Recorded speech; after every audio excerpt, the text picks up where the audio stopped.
What do you think about, let's invite people up if anyone has a question. Sure. If anyone would like to ask a question, we would love to hear it. This is Larry's first time. How's he doing?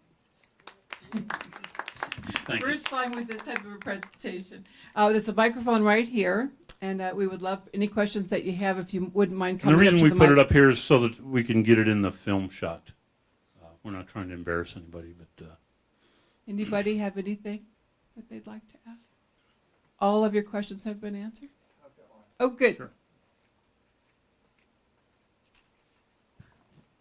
One of the things I've always heard is if you find treasure, you don't always get to keep it. Like in the case of the Wells Fargo stage, don't you have to take it to the closest Wells Fargo bank and say, here's your treasure, thank you very much? Or Before you answer, yes, you do, sir. Yes. may we have your, can we have your name, please? Oh, John. John, thank you. Yeah. Yeah, that's these are the finer points of treasure hunting, and I'm glad you brought that up because that leads into a whole other subject because there are legal issues with all this stuff too. Now, the person I describe in the book is based on a real character. However, that person is not accessible to most people because he doesn't want to be found. He doesn't want notoriety. A lot of the things that he does, it's not like TV, and that's one of the other reasons I wrote the book. It's not like TV. I've never met a gold miner yet that says, hey, I got 20 ounces today. No. You're going to have IRS and everybody breathing down your throat saying, this is your bill. This is what you owe.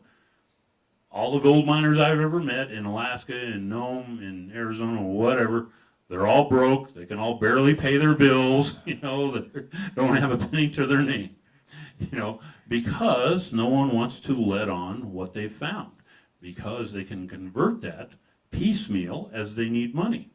So that's why. But a lot of the laws are written to try and take that money from people who have found it. And this gets into a thing, and it happened with us, and in talking to some friends, it's happened in Florida. That's where I started off in ventures down in Florida.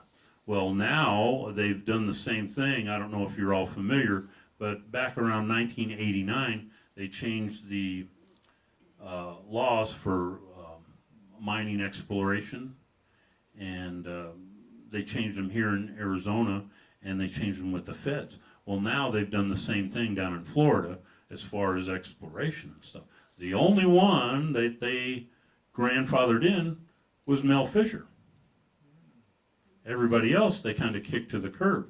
Unless you were a nonprofit museum, you can't get salvage rights to any shipwreck. So now what that does is it forces everybody to go underground. So you have to do it on the sly.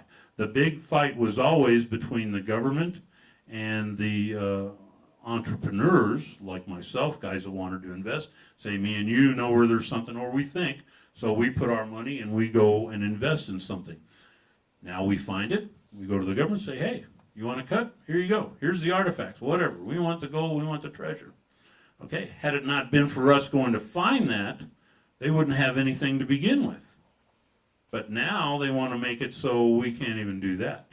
And that's where the rub is. So in my mind, all you're forcing is that those people to all go underground and not say anything to anybody.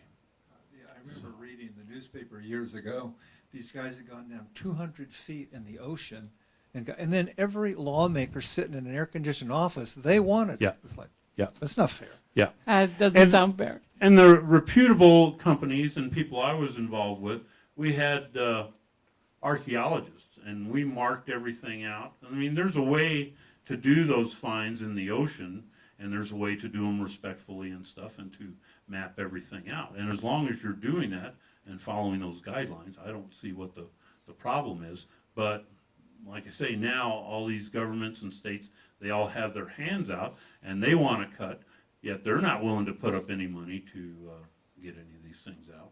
And they're just penalizing people that are, or want to go on those adventures.